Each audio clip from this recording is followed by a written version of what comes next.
But we can also just The talk actual about book, or like, well, Mindset the Master. We have Jack of all trades to talk about, or we can also talk about what's to come. So, for example, the orchestrating others. okay. I almost feel like that's a good thing to talk about because you and I figured that one out in Italy. Yeah. Just the wording, because Yeah. it evolved from what was the word? What was the one I put together originally? It was like group project mentality, I think.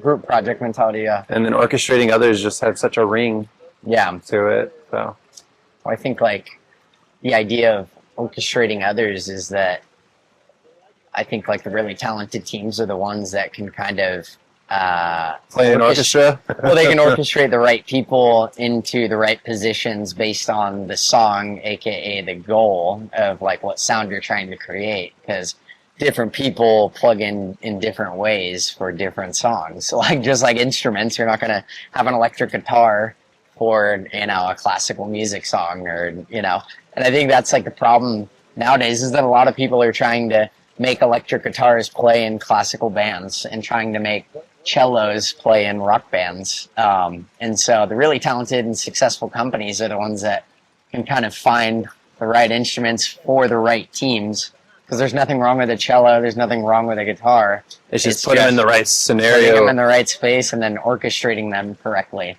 Which I think that has a whole lot of leeway to it as well, just because even like an orchestra, you have to have talent to play these instruments. Yeah. You have to know how to fine tune them as well.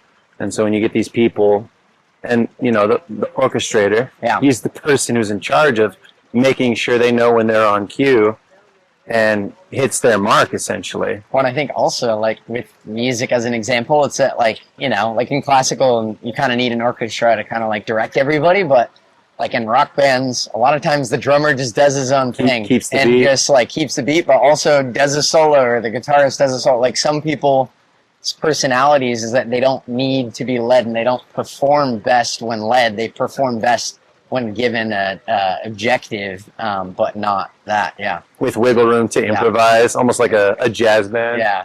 So Yeah.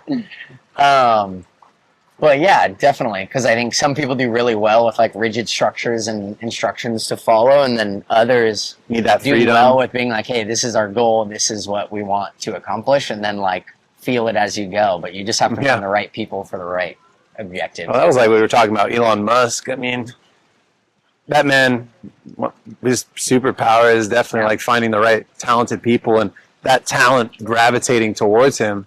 Yeah. Because I think like, not to be like too hippie, but I think a lot of things are energy, and the reason why people attract to Elon is because he creates a lot of energy. He creates a lot of like stuff going on, and just creates this undeniable momentum with any project he's involved in. And if you look at people like Steve Jobs, Elon, Bezos, like all those ones, like a lot of people give them a lot of credit because they're kind of the face of all these companies, but they're not actually running these companies. They're just really good at attracting these people that can execute. And so they can assemble the right orchestras, the right rock bands, all that. Yeah, no doubt about that. Yeah.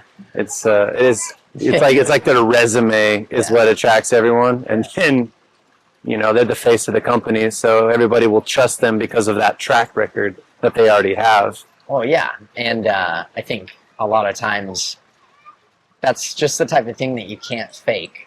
Like you can fake a lot of things in business, unfortunately, and a lot of people do fake a lot of stuff, but that energy that you create when you walk into a room and you tell people that you have this plan and you're going to execute, like people can sense it right on the spot. Like if like somebody tells you like, I'm going to do this or I'm going to do that, this guy is all talk or not. It's just like tennis too. Like in my league right now, you get on the court and you're like, well, either this guy's been playing his whole life for a couple of years. You can usually tell just by, it's like there's tells to it, like in poker. Yeah. You can tell on the experience. So, what's the weak part? It'll show up eventually. Oh, yeah. Some of those people who have made all those mistakes, like I think of, SpaceX just IPO'd. So SpaceX in the beginning, there was a lot of failure, but there was a lot of learning because of that. So because of all of that, I feel like Elon's been we keep going back to Elon, but I feel like he was on the brink of destruction with his companies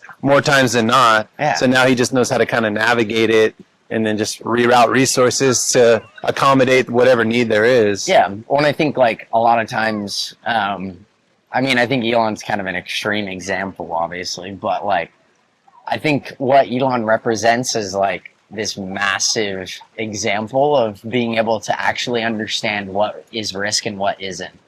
Because like a lot of people perceive certain risks as like life altering like risk or life, you know, ending risk or things like this. And like a lot of times those things that people think are risk, like the real risk is not doing it or not trying it.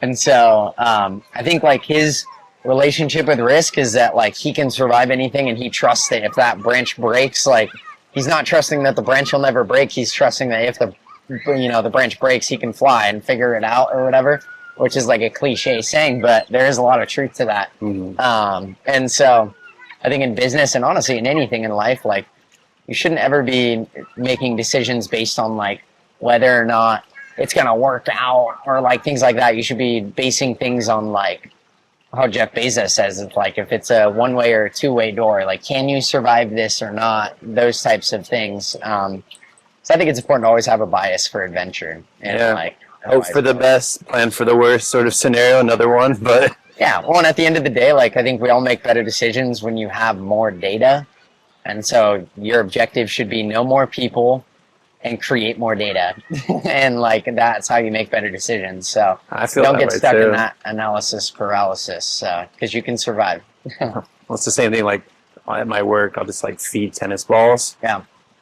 Make a ton of mistakes, a lot of my clients, but I'll just always like keep them recentered. Okay, what are you trying to do? Yeah. And I'll give them the 2 rules of tennis, like hit it over the net, get it in the blue. So if they're not hitting the net first, okay, why don't we focus on that task first? Yeah. And then once we get that going, now get it in the blue. Well, and that's like I'm kind of obsessed with Steve Jobs and all of his like life and career trajectory and all that. But one of his big things was always like everybody's always obsessed with like step 4 through 10. And like they want to talk about like, you know, how they're going to spend the money, how they're going to invest. Everybody gets all like wrapped up in like what it's going to be like and how to do all that. But he was always really good at just being like, what is the very next step?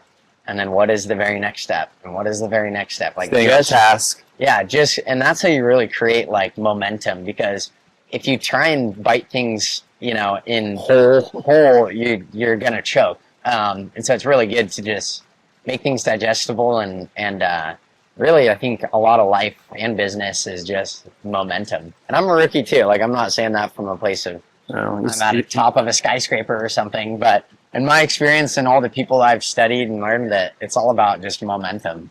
Well, you said it earlier, analysis paralysis. Yeah. People just get lost in the sauce of like, oh, I'm going to do this, I'm going to do this, I'm going to do this. Yeah.